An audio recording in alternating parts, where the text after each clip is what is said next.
இப்போ இந்த நியூஸ் எடுக்கிறேங்கிறதுனால உங்கள் நண்பர்லாம் கோவப்பட்டாலும் அதனால் இந்த நியூஸை எடுக்காமலும் இருக்க முடியாது. அவர் சாபம்லாம் விடலாம், நீங்கள் சபிக்கப்பட்டவர்கள்லாம் கூட சொல்லலாம்.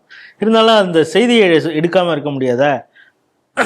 தண்டையார்பேட்டையில் பர்மா தமிழ் முஸ்லீம் ஜும்மா பள்ளிவாசல் அப்படின்னு அங்கே ஒன்று இருக்குது.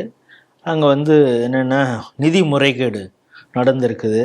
அதுக்கப்புறம் ஒருத்தரை பதவி நீக்கம் செய்திருக்காங்க. இது குறித்து ஒரு 12 வாரங்களுக்குள் விசாரணை செய்து நடவடிக்கை எடுக்கணும் அப்படிங்கிற ஒரு உத்தரவு. இன்னொன்று வந்து கேரளாவில் வக்ஃப் போர்டு அதை வந்து ஸ்டேட் கவர்மெண்ட்டு மானிட்டர் பண்ண வேண்டிய அவசியம் இல்லை, நீ டேஷ் பண்ணது போதும் அப்படின்னு உச்சநீதிமன்றம் சொல்லியிருக்குது. இந்த 2 செய்தியை எப்படி பார்க்குறீங்க?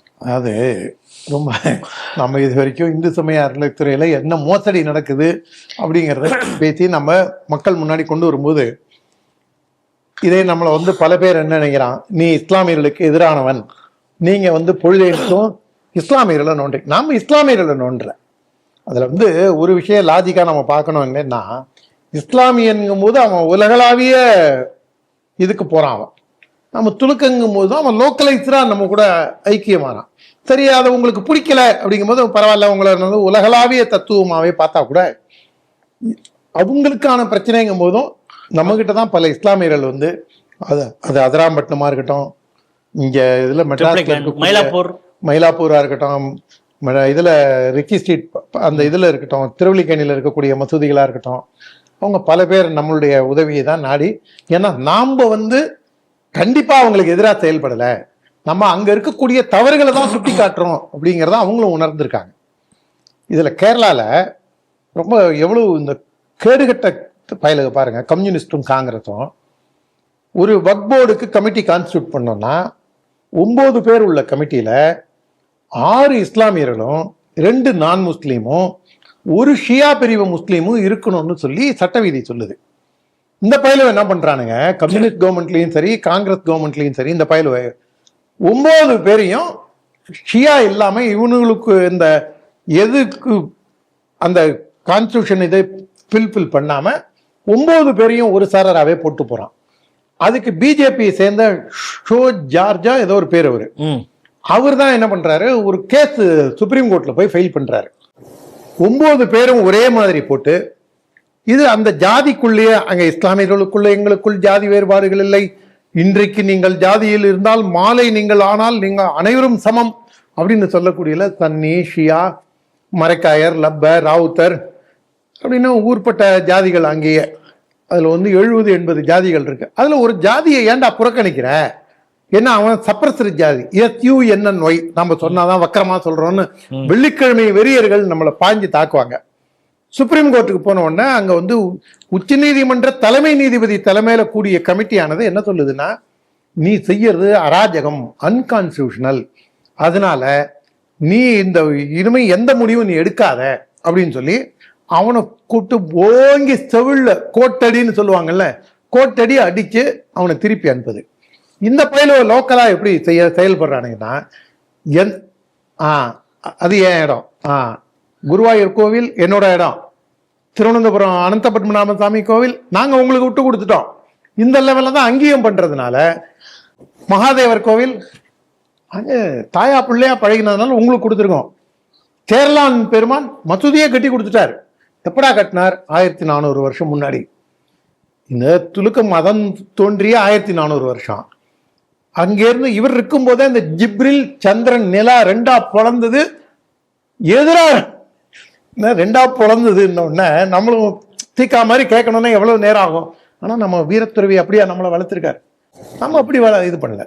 இருந்தாலும் நம்ம வந்து அறிவுபூர்வமா கேள்வி கேட்டா கூட பாஞ்சி வந்து நீங்க வரலாற புரட்ட மாத்திர நேரத்துல உங்களுக்கானது ஒழுங்கா பாருங்கடா, அதுக்கு ஏன்னா நாங்க வரணும். அங்க கூட ஒரு பிஜேபி காரன் வந்து தான் உனக்கு கேஸ் போட்டு இல்ல இதுல வந்து இதை வந்து தவறான ஒரு முன்னுதாரணம், ஒழுங்கா இருன்னாங்க. இங்க தமிழ்நாட்டில் பாத்தீங்கன்னா தண்டையார்பேட்டை மசூதி பர்மாலேருந்து திரும்பின தமிழர்கள், பர்மா தமிழர் மசூதி, அப்ப பர்மா அரபு மசூதி, பர்மா உருது மசூதி, பர்மா தெலுங்கு மசூதி, பர்மா ஹிந்தி மசூதி, அந்த மாதிரி நீங்க வந்து இங்கேயாவது வந்து ஓரளவுக்கு தான் உட்பிரிவுகள். அங்க நீங்க பிறப்பால, மொழியால, தோற்றத்தால, கற்ற தலப்பானால எவ்வளவு வித்தியாசம். நான் இது எதுக்கு சொல்ல வரேன்னா, வெள்ளிக்கிழமை வெறியர்கள் வந்து நம்மளை வந்து போடா சூத்திர சங்கி, பார்ப்பனின் அடியாளு அப்படின்னு நம்மளை திட்டும் போது, நீ என்ன திட்டுறதுக்கு முன்னாடி யோசிச்சுக்க, உனக்குள்ள எவ்வளவு ஜாதி இருக்கு அப்படிங்கிறது. எனக்கு வந்து நீ 700 ஜாதி அவனால இருந்துக்க, எனக்கு பிரச்சனை இல்லை. ஆனா அதெல்லாம் பார்க்காம தூக்கிட்டு வந்து எங்கிட்ட வராதே அப்படின்னு அதை வந்துட்டு வேண்டுகோளா வைக்கிறேன். இந்த பர்மா தமிழ் மசூதியில ஒரு நபர் பர்மாலேருந்து திரும்பினவர், அவர் வந்து துணை முத்தவல்லியா இருக்கார். அவர் வந்து ஒரு கல்லூரிக்கும் அவர் மேனேஜ்மெண்ட் கமிட்டியில இருக்கார். அவருக்கு வந்து இந்த பர்மாலேருந்து 50 லட்சம் ரூபாய் பணம் வசூல் 40 லட்சம் ரூபாய் பணம் வசூல் பண்றாங்க, ஏதோ ஒரு திருவிழாக்குன்னு ஏதோ சொல்லி. அதுல அவர் என்ன பண்றாரு, அந்த முத்தவல்லியா இருக்கக்கூடியவர் 25 லட்சம் தான் கணக்கு காமிக்கிறாரு. மீதி 15 லட்சம் எங்க அப்படின்னு இவர் ஆரம்பிக்கும் போது, அவர் வந்து அந்த காலேஜ் கமிட்டில இருந்து அந்த இன்விடேஷன்ல அவர் பேரை போடாம நீக்கிறாரு. கருணாநிதி தினமாக நடந்து கொண்டார். அதாவது நீங்க சொல்ல வர்றது வந்து கிராதகத்தனமாங்கிறதுக்கு நீங்க அப்படி சொல்றீங்க, என்ன புரிஞ்சுக்கணும்ல. அதனால அவர் வந்து என்ன பண்றாரு, இதை தட்டி கேட்ட உடனே, உன்னை பொறுப்புல வச்சிருந்தா அதனடா பிரச்சனை அப்படின்னா, அவர் வாட்ஸ்அப் இதுல, அதாவது ஒரு ஆத்தரைஸ்டு லெட்டர் ஹெட்லயோ வாட்ஸ்அப்லயே முத்தலாக் அதெல்லாம் சொல்லலாம். அதே மாதிரி இதையும் நினைச்சிட்டு சொல்லி அது வந்து அந்த பீரியட் டைம் 3 பீரியட் டைம் அந்த கணக்கெல்லாம் கிடையாது. அது 3 மாத இடைவெளி, 3 மாதவிடாய் காலங்கள், அந்த நாள் கணக்கெல்லாம் இல்லாம போன் எடுத்து தலாக் தலாக் தலாக். அதே மாதிரி போஸ்ட் கார்டில் கூட தலாக் பண்ணவங்கள நான் பார்த்துருக்கேன். அதெல்லாம் பெரிய இஷ்யூ ஆனதெல்லாம் பார்த்துருக்கேன். இப்போ வந்து அந்த மாதிரிலாம் நீங்க டெக்னாலஜி அதெல்லாம் ஹராம் கிடையாது. ஆனா நீங்க வந்து ஹராம் எதுன்னா ஷிர்க். நீங்க உருவ பொம்மையை கும்பிடாத, படைப்பை கும்பிடு, படைத்தவனை கும்பிடு, படைப்பை கும்பிடு, படைத்தவனை கும்பிடாதே அப்படின்லாம் நம்மளுக்கு வந்து பக்கம் பக்கமா இது எடுப்பாங்க. சரி, பாவம் அவங்களும் அதுல இருந்தெல்லாம் மீண்டு வரணும். ஆனா அவங்களுக்குள்ளேயே எவ்வளவு பிரச்சனை பாருங்க. அந்த ஆளை வந்து வாட்ஸ்அப்லயே டிஸ்மிஸ் பண்றான். அந்த ஆள் உடனே கோர்ட்டுக்கு போறான். கோர்ட்டுக்கு 2 இதுல எப்படி கேரளால சுப்ரீம் கோர்ட்டுக்கு 2 வக்கீல் போனாங்களோ, இங்க 2 வக்கீல். அந்த 2 வக்கீலும் சங்கியா என்னங்கிறது தெரியல. அந்த பேரை பார்த்த உடனே இவங்களே பாஞ்சு வந்து, சங்கி பையில எனக்கு தெரியாதா அப்படின்னு இவங்க வெள்ளிக்கிழமை வெறியர்கள் ஆரம்பிக்கிற மாதிரி அவங்க பேரும் 2 பேரும் அவங்க இந்துக்கள் தரப்புல தான் போறாங்க, வக்கீலை வச்சுதான் வாதாடுறாங்க. அவங்க அந்த கோர்ட் என்ன சொல்லுது, 6 வாரத்துல பதில் சொல்லு அப்படின்னு சொல்லுது. அதாவது நம்ம இதுல இருந்து என்ன புரிஞ்சுக்கணும்னா, ஹஜ்ஜு இதுல அது வக்ஃப் போர்டுல இவங்களே ஊழல் செய்வாங்க. இவங்களே வந்து பார்க்குற இடம்லாம் என்னோடது, கண்ணு கட்டி தூரம்லாம் என்னோடது அப்படின்னு இவங்க சொன்னாலும் அதுக்கு நம்ம கட்டுப்பண்ணோம். அதுக்கப்புறம் அவங்களுக்குள்ளேயே வந்து ஏண்டா அப்படிலாம் பண்ற, என் பேரை ஏண்டா விட்டுட்ட, என்னையும் சேர்த்துக்கடா அப்படின்னு சொன்னாங்க. நீ எப்படா என்ன கேட்கலாம், உன்னை நீக்கிட்டேன் போடா அப்படின்னு. கிட்டத்தட்ட முகமது பின் துக்ளக் தர்பார் மாதிரி தான் வக்ஃப் போர்டும் நடத்துறாங்க, இந்த பர்மா மசூதியும் நடக்குது. இதுல வந்து HRNC சமமா அவங்களும் வந்து கடும் போட்டி ஏற்படுத்துறாங்க. பாரு யாரு திருடுறதுல கெட்டிக்காரங்க. இல்ல இப்ப நீங்க இங்க சொல்றது, இப்ப சப்போஸ் கோயில்ல இது போல பினான்சியல் முறைகேடு நடந்தால் உடனே நாங்க வந்து இதை சரி பண்றோம் அப்படின்னு HRNC உள்ள புந்துரும். அதே மாதிரி சர்ச்சிலேயும் இது மாதிரி மசூதியில நடந்தா ஃபிட் கேஸ். இப்ப வந்து HRNC என்ன பண்ணலாம், இந்து அறநிலையத்துறை. அப்ப வந்து எனக்கு என்ன டவுட் வருதுன்னா, இந்துக்கள் மட்டும்தான் அறத்தோட வாழறானா? அப்ப இஸ்லாமியர்களும் நீங்க ரொம்ப குயுக்தியா யோசிக்கிறீங்க. ஏன்னா இஸ்லாமியர்களுக்கும் கிறிஸ்தவர்களுக்கும் தர்மமோ அறமோ கிடையாது என்று இந்த தமிழக ஆட்சியாளர்களே முடிவு பண்ணிட்டாங்களா?